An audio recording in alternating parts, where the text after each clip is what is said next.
আজকের গল্প লোভী শিয়াল বউ। সে বহুদিন আগের কথা। এক গভীর জঙ্গলে বিশাল এক গুহা ছিল, আর সেই গুহাতে বাস করত এক শিয়াল আর তার বউ। শিয়াল আর শিয়ালের বউ এতই দুর্বল হয়ে পড়েছিল যে তারা শিকার করতে পারত না। একদিন শিয়ালের খুব খিদে পেয়েছিল। সে তখন বলল, এই বয়সে নিজের খাবার শিকার করে খাওয়া খুব মুশকিল, তাই আমি কি যে করব কিছুই বুঝতে পারছি না। শোনো শিয়াল বউ, এবার আমাদের খাবার সংগ্রহ করা খুবই কঠিন হয়ে দাঁড়াবে। হ্যাঁ, সে তো আমি খুব ভালোই বুঝতে পারছি, কিন্তু খাবার তো খুঁজতে বেরোতেই হবে, না হলে যে আমরা না খেয়ে মরে যাব। শোনো, তুমি যাও জঙ্গলে গিয়ে যা পাও তাই নিয়ে এসো, আমার খুবই খিদে পেয়েছে। ঠিক আছে শিয়াল বউ, তুমি বাসায় থাকো, আর আমি জঙ্গলে গিয়ে এক্ষুনি অনেক খাবার নিয়ে আসছি।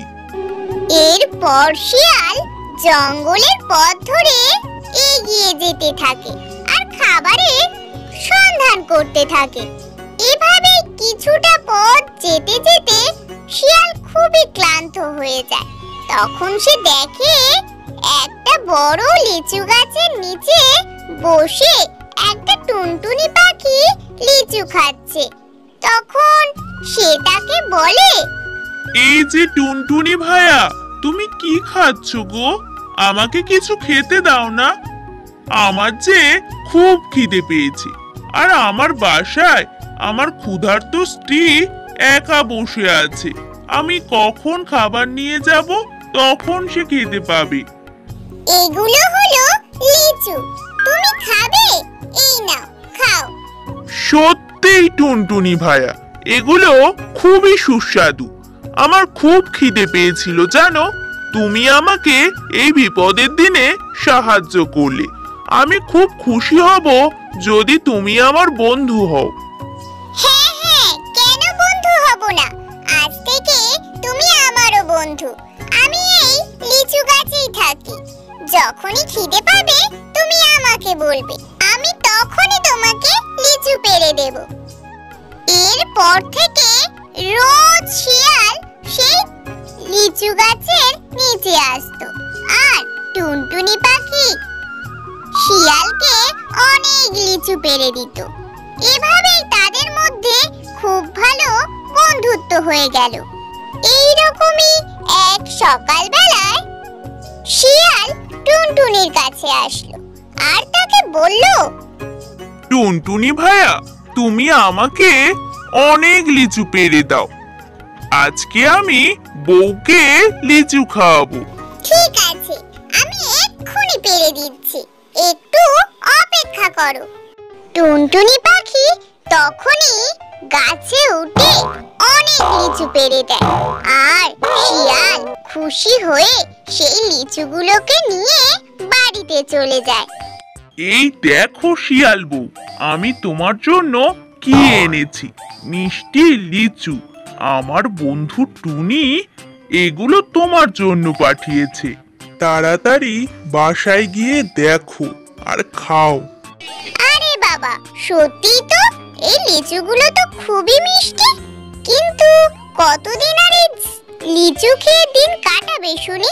একবার ভেবে দেখো, এই লিচু কত মিষ্টি, আর তোমার বন্ধু টুনি প্রতিদিন এই লিচু খায়, তাহলে ও নিজে কত মিষ্টি হবে। হ্যাঁ হ্যাঁ শিয়াল বউ, আমার বন্ধু টুনি খুবই ভালো, ও নিজেও খায় আর আমার জন্য অনেক লিচু পেড়ে দেয়। আসলে আমি ভাবছি ওর কলজেটা কত মিষ্টি হবে। বহুদিন হয়ে গেল কোনো মাংস খাইনি, তুমি ওর কলজেটা এনে দাও না গো। বৃদ্ধ শিয়াল তার বউয়ের কথা শুনে খুব চিন্তায় পড়ে গেল। তারপর সে তার বউকে বলল, এ তুমি কি বলছো? আমি এটা কি করে করব? টুনি আমার বন্ধু, তুমি বলো আমি ওকে কি করে ধোকা দেব? আমি যদি ওর কলজেটা নিয়ে চলে আসি তাহলে ও তো মরে যাবে। ও আমাকে খেতে দিয়েছে, কিন্তু আমি ওকে কি করে মেরে ফেলে এত হিংসা কাজ করব? ওসব আমি কিচ্ছু শুনতে চাই না। টুনির কলজেটা এক্ষুনি নিয়ে এসো। আমি ওর কলজেটা আজই খেতে চাই, না হলে আমি কিন্তু আত্মহত্যা করব।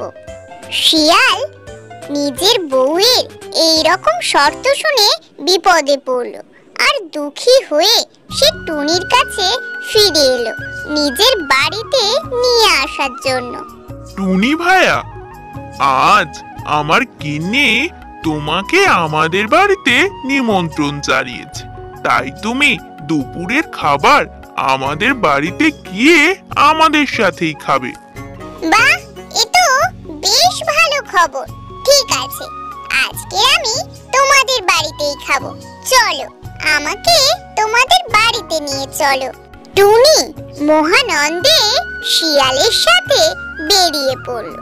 আর কিছুটা যাওয়ার পর টুনি শিয়ালকে জিজ্ঞাসা করলো, আচ্ছা শিয়াল ভাইয়া, তোমার গিন্নি আজকে আমার জন্য কি কি রান্না করবে শুনি? আমার গিন্নি আজকের তুমি যা যা খেতে ভালোবাসো সব বানাবে বলেছে। তুমি চলোই না আমার সাথে, গিয়েই সব দেখতে পাবে। কি বলছো শিয়াল ভাইয়া, এত কিছু রান্না করবে? আজ তাহলে পেট পুড়ে খাবো। আমার যে কি আনন্দ হচ্ছে, কি বলবো তোমাকে। টুনটুনি পাখি এত খুশি দেখে শিয়াল মনে মনে ভাবলো তার স্ত্রীর মনের ইচ্ছের কথা তার বন্ধুকে বলে দেওয়া উচিত। তাই সে মনে মনে বলতে লাগলো, বেচারা টুনটুনি কতই না স্বপ্ন দেখছে মনে মনে। ও তো জানেই না যে আমার গিন্নি আজ ওকেই রান্না করে খাবে। এই ভেবে সে টুনিকে বলল, টুনটুনি ভাইয়া, আমি তোমাকে একটা কথা বলতে চাই। আসলে আমার গিন্নি তোমার কলজেটাকে রান্না করে খেতে চায়। আমাকে ক্ষমা করে দাও বন্ধু। ও বলেছে যদি তোমার কলজে আজকে না খেতে পায় তাহলে ও আত্মহত্যা করবে। তুমি বলো আমি এখন কি করি? টুনটুনি পাখি শিয়ালের কথা শুনে খুব ভয় পেয়ে যায়। তবুও সে সাহস করে বলে, ও আচ্ছা, তাই নাকি? কিন্তু শিয়াল ভাইয়া, এই কথা তো তুমি আমাকে আগে বলবে। আমরা টুনটুনি পাখিরা নিজেদের কলজে গাছের মগডালে সুরক্ষিত করে রেখে দিই। তাই আমার কলজেটা নিয়ে আসতে আবার সেই লিচু গাছের কাছে যেতে হয়। তুমি আমাকে ওখানেই নিয়ে চলো। দেখো টুনি ভাইয়া, আমি কেমন পাগল, আবার আমাদের ওই লিচু গাছের কাছে যেতে হবে। আচ্ছা চলো, আমরা ওখানেই যাই, গিয়ে তোমার কলজেটা গাছ থেকে নিয়ে আসি। খালি হাতে বাসায় গেলে গিন্নি আমার কলজেটাই খেয়ে ফেলবে। শিয়াল আর টুনটুনি পাখি আবার সেই গাছের নিচে আসে। আর তখনই টুনটুনি পাখি উড়ে গিয়ে লিচু গাছের মগডালে বসে। আর সে বলে, বোকা শিয়াল কোথাকার, কেউ কি কারোর কলজে গাছে রাখতে পারে?